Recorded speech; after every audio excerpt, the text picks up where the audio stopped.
Hi people, welcome back to my YouTube. It is your girl Honey. Welcome back people, welcome back. And those of you who are new here, welcome to my channel. We are talking about how to figure out the best time to move or to purchase property using astrology. Yes, we are.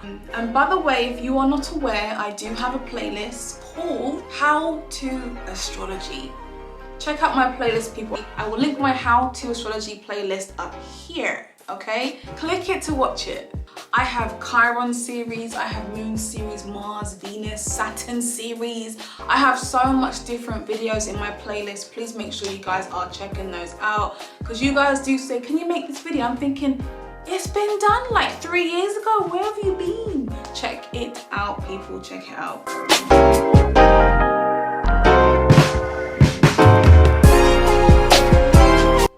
The most obvious transit is always going to be Jupiter. Jupiter's purpose is to expand, honey, whatever house he's going through, whatever planet he's in aspect to.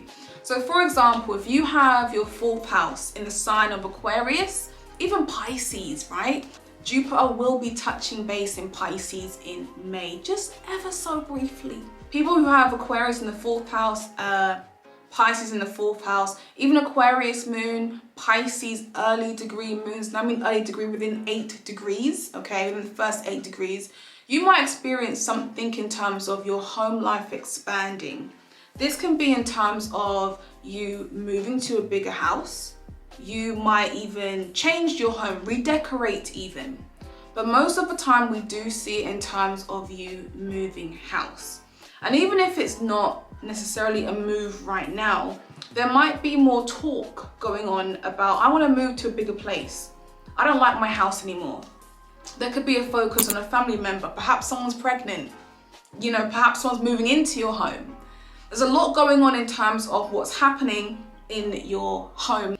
This can also be relatable to people who have Jupiter in their 4th house aspecting their moon in their solar return. And those of you who are wondering, what do I mean by moon aspects? This can be the sextile, trine, the square, the opposition, okay? Even a conjunction as well. So those aspects do contribute to you possibly moving house. There's been quite a few people that have chosen to move out, you know, to get a bigger place, to purchase a home during their Jupiter return. And this happens every 12 years, okay? If you are someone whose Jupiter is not ready to touch your 4th house or even aspect your moon for another couple of years and you want to buy a house, I guarantee this is the time to start putting money away, you know, preparing your bank accounts, making sure that your mortgage is going to be approved. You know what to do. Just make sure you are preparing for this transit, because once it comes, you are going to be rewarded with a house. Okay, the next one that is crazy common, I've read for a few people, I spoke to a few people who experienced this. In terms of annual profections, this is very, very important. If you are unaware of what annual profections is, I will link my annual profections video right here, where you guys have a watch and try to understand it a little bit better, okay? Annual profections is basically a Time Lord technique which is designed for prediction. It's very, very simple. However, it can still be a bit confusing for beginner. So just to break it down briefly, in annual profections, you must use whole house system. Not Placidus, not equal houses, whole house system. And you must be looking at each individual house. I recommend, what is that website? Go to AstroSeek, Annual Profection Chart, or Annual Profection AstroSeek. And you will be given a list of different websites, but click on the AstroSeek website. That will take you to an annual profections calculator. This, my friend, is brilliant. I love AstroSeek for just always updating everything. Type in your details. You know, you need to have your time of birth. This is very important, okay? Type in your details and it will draw up a annual's profection chart. So if you draw one up, you will see, once it's been drawn up, you will see a chart. All of the houses are exactly equal, All right, people, so this is the random chart that I pulled up. However, this person is currently in their 4th house annual perfections year, okay? We can see it's highlighted in orange. So let's say this person is 27 years old. 27 years old, they are preparing for their Saturn return. And what we find is Saturn will then be their chart ruler. Therefore, the transits of Saturn for the 27th year of their life, this can be 27, this can be 15, 3 years old, 39, 51, 63, 75. Those years are going to be Saturn-ruled years for this person. And what we find is that there could be a lot more responsibility, duty at home, issues at home even, but we don't always see a house move, okay, if Saturn's the chart ruler. However, if we look to see where Cancer is, if we go to the age, I think it's the 9th house, right, which activates the age 8, 20, 32, 44, 56, 68 and 80 years old, that person's chart ruler is going to be the moon. The moon in your chart ruling years, right, will be the years that you tend to move house, purchase home or sell property, all right? There will be planets that are going to be activated, and I'll talk about that, but each individual house has different numbers in there. The numbers equate to the ages. So how old are you? If you are 28, for example, your 5th house becomes activated. If you are 30, for example, your 7th house becomes activated. If you are 23, for example, your 12th house becomes activated, and so on and so forth. Every single house is ruled to a specific year. So what you're going to be looking at, if you're trying to move house, right, you want to look for the placement, the house placement of your moon, and also the house placement that's ruled by Cancer. So for example, I have Cancer ruling my 2nd house and my moon sits in my 8th house. The 2nd house is ages 1 years old, 25 years old, 37 years old, okay? The 8th house, which has my moon in there, is house ages 7 years old, 19 years old, and 31 years old. So those specific years, and obviously it goes on, you know, you can reach 80, 90, 100, whatever. It goes all the way around the chart. So those specific years for myself represent ages that I'm going to be interested in moving house. So if I take myself back to being 25, what the hell happened to me? Oh my God, I was evicted, lost my house, lost my job, my car, went through abuse. It was the worst, like one of the worst years. I spoke to someone else who has the exact same chart as me. I asked her what happened to her at 25. And she said to me that she purchased a property. We have the same planets, people, like, hello, like we're both 8th house moons. We've got, you know, Karen in our 2nd house. How come she got to buy a house and I didn't? The rest of your chart also plays a part in this, but a lot of what was happening in my life at the time, I was making poor choices before this happened. And she made very good choices. So she was preparing to buy a house from before her 25th birthday. So when it came to her 25th birthday, she purchased a home. She had major security. I always say, if you are approaching the Cancer houses or the moon houses, the couple of years beforehand, what are you doing to support your possibility of a house move or a house purchase? You might be lucky that year to end up, you know, purchasing a property. Who knows? And then I remember she asked me and she was like, oh honey, you know, what should I do? I want to sell my house now. And I was like, hell yeah. If the moon is your chart ruler for that year, which it was in her case, it's a great time to move. And because it's in her 8th house, this is going to be an association with exchanging money through banks, you know, and receiving a big lump sum of money. That's the house of big lump sums, other people's monies, banks, loans, taxes. So she's lucky enough to be able to sell her apartment, sell her place and buy somewhere else. So I always look at it as when it comes to annual perfections, if you are looking for a house move, look for the house that Cancer is in and look for the house that your moon is in and link it to those specific years of your life. And I guarantee you will probably find a move during those times. Uranus is one of the next crazy transits that also incites house moves. And I usually see this with someone who is moving and they don't expect to move at all. Uranus has been in Taurus since I think 2018. So Taurus moons, I wouldn't be surprised if you guys have already moved. Some of you still have yet to move. There's a possibility again, but there's usually like a very quick move. Like my brother's a Taurus moon and he moved in a space of like 2 days. I had no idea that he moved. He just got up and gone, just went. When you think about Aquarius energy, it's surprise, upheaval, unexpected events, unorthodox. Uranus shows very quick, like things happening quickly. And especially when you think of it as like moving to somewhere that people wouldn't expect you to move, because again, it's unusual energy. So we see you moving to a very different area. And this will be relatable in terms of Uranus aspecting your moon transit-wise. Even in your solar returns, look for Uranus in the 4th house. Look at Saturn transits as well. Saturn transits are very important. And I was chatting to my friend, you know, shout out to Cameron because we'd be talking. I was chatting to my friend about this, aspects and stuff happening and how it's affecting people, right? A lot of my Gemini rising friends were all planning to move house, go to a different city, state, country, you know, town, whatever. Every one of my Gemini rising friends were moving in the first part of the year, but me, what's going on? Why am I not moving? I want to move. Saturn was opposing my IC. And this is the thing, right? When it comes to Saturn places a lot of restrictions, a lot of blocks.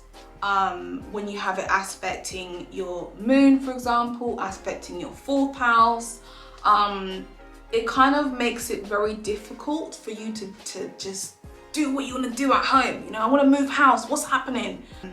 There can be a block in terms of you being able to move if Saturn is involved. But it doesn't mean that you can't, it's just a bit of a, okay, I might be told, no, you can't go there.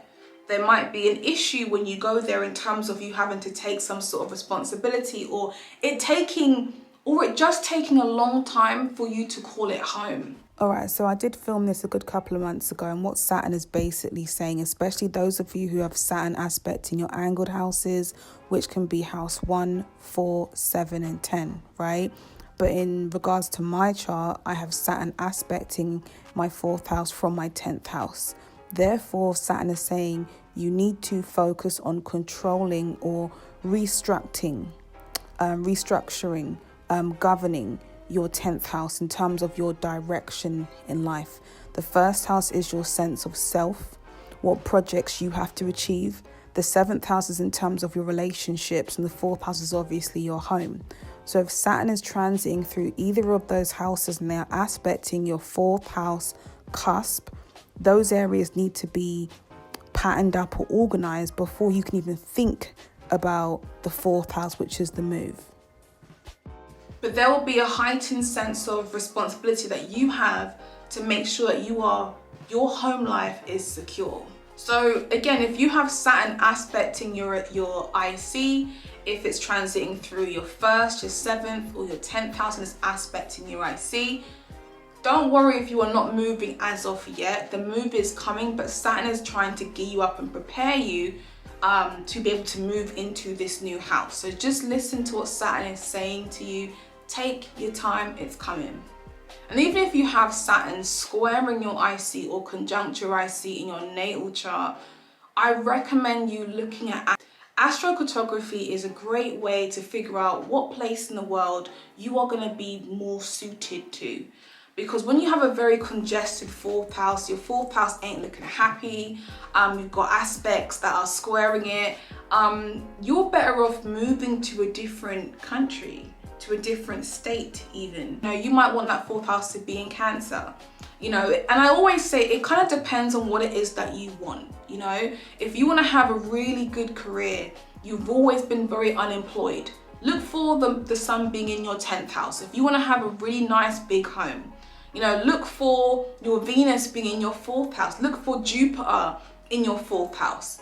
You know, move to an area that is going to appease the spot in your chart that is really struggling. Mars transits. Oh my gosh. Mars is a placement that is very abrupt. And when you have it going through your 4th house, this is where we see like things happening at home. You can have people falling out with family members and it's enough to force you to move out. But there's usually things that happen in the home that is pushing you, get up and go. And it's like Mars being in any house, by the way, because in any house, there's just more energy towards wanting to do something here. Especially if you have Aries here in the natal chart or just Mars in here natally, there is more of an incentive to just get up and just go. It's like going through a breakup, and you know when you can be very dramatic. Done, I'm gone, I'm out, okay? Let me book a flight, let me just move to a different destination. There's a lot to do with I'm just gonna get up and go because I can. And Mars isn't linked to intense emotions, it's more so reactive energy. So if someone's gonna emotionally trigger you, your reaction might be, I'm gonna defend myself by defending my home, by having a decent home, by moving somewhere else where people can't find me. Eclipses. Eclipses are very important, whether it's new moon or full moon. I actually prefer new moons than full moons when it comes to like a new beginning, you know? So new moons is when you have the sun and the moon conjunct in the same sign. Full moon is when you have it in the opposition, okay? In the opposition. And I like to see this happen in the 4th house. And the 4th house because it shows that there's now a focus in this area. Literally, if you just have a look at every single month, right?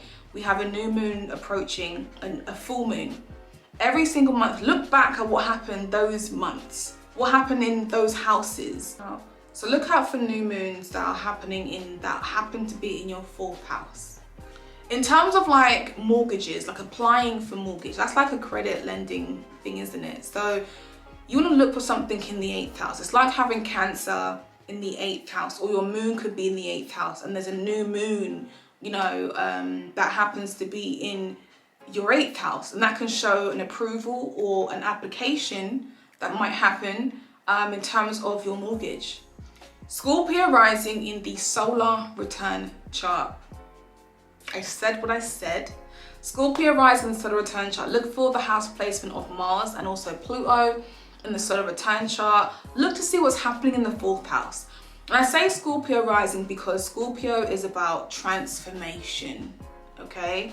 Things changing, transformation. So when you have this energy on your ascendant, your outlook on life is to change something. Even in terms of Pluto being in the 4th house, cusp people, oh my God. The 4th house is also a great place, you know, for Pluto to be when it comes to moving house. You will find that there are people that have their Pluto natally in here that end up moving far away from their family and going to create their own version of family in a different state, different city, different country. And there is a strong emotional attachment to the family that they have created. And even in terms of like transits, again, solar return, you know, transits, Pluto coming into your 4th house, you've got to start taking your control back. And that can be in terms of moving. That can be in terms of going to a different country. Moving for a partner, I usually link this to like long distance travel. If you, in your solar return chart, very, very important. If you have your 7th house in the 19th, at the 19th degree, which is a Libra degree, and if you have sun and moon in this house as well. This links us to relocating to a different country. It tends to be, you know, a mutual decision that you and your partner have made together, but you're moving to be with your partner. And even with the Uranus energy, when it aspects your moon natally, if it's in your 4th house natally, you've always grown up feeling like, I just don't belong with these people. I don't belong with my family. You know, they're a bit different, I'm a bit different. They may not, you know, embrace your personalities so easily. And that's where we see people who may choose to move to a completely different country, or usually like across state. I see it a lot with Uranus in the 4th house people who move and they are able to be their authentic selves, and they are so much happier. So I like to see you guys moving and doing things that is helping to restore the sense of self. You also need to look at the 4th house ruler. Okay, your 4th house could be ruled by Pluto, by Uranus, by Mars, by Venus. Look at the ruler. For example, my 4th house is ruled by Leo. But I remember when Uranus was in Aries, because my sun is in Aries, and when Uranus was conjunct my sun, I think I moved about 4 or 5 times. I moved quite a lot. And Uranus is notorious for making you feel very unsettled all the time. You just feel so uneasy. So you got to look for the ruling planet of your 4th house, and when it is aspecting Uranus, there will be a lot of upheaval and a lot of change. Even in terms of Jupiter aspecting your 4th house ruler, you are likely to experience something about a house move, okay? A lot of people get loans from their family members, you know, parents give us money to buy houses because houses are flipping expensive. And it's an investment, you know, parents want to see their kids happy. And in some cases, parents do end up helping their kids. And family members help people to buy property. So look at the 4th house ruler in your solar return chart. Your solar return chart, for example, could have Taurus ruling your 4th house, okay? Taurus is gift energy, it's Venus. It's more so about I'm here to receive. The 4th house is the house of family. Look for the ruler of Taurus. If Venus happens to be in that 2nd house, that's where we're seeing, you know, Venus is in Pisces here. Pisces is exalted energy. So we're going to see that 2nd house is the house of receiving things, receiving money. We can see that with family giving, you know, these people money for the house. Seeing the 1st house ruler in the 2nd house, or seeing the 2nd house ruler in the 4th house as well. We can also see the 8th house ruler in the 4th house, which can show you are likely to inherit, you know, property, or you are being given money as a loan towards your investment. You know, even if you have the 3rd house ruler in the 4th house, you know, money coming from a sibling. The placement of the 4th house is so important to figure things out. In terms of Neptune, Neptune is not a very comfortable planet. Neptune is your unconsciousness, your escapism, naivety, illusion, disillusionment. I don't really link Neptune to you moving. I usually see it in terms of you kind of losing something, because it's associated with the 12th house, the house of losses, right? I see you kind of getting the back end of a deal. So when we think about Neptune coming into the 4th house, aspecting your moon, I don't see someone who's moving to a brand new apartment or buying a house. I see someone who may experience people moving in. I see changes at home, you kind of opening your house up to people who may not have your best interests at heart. We see that. We see you opening up your house to people who you may have to take care of, you know, sick family members, things like that. I don't really, it's not associated with moving. Even if it was a move, I still have to look at other aspects going on that might contribute as to why this might be happening. You know, are you being evicted? Do you know why you're having to move? Are you confused about why you're having to move? There's just, it kind of indicates more of a confusion. So people, that is my video on when to buy a house, when to move out, when to move away. And I look forward to hearing your feedback in the comments. Please share your stories below. I will see you guys next time. Bye.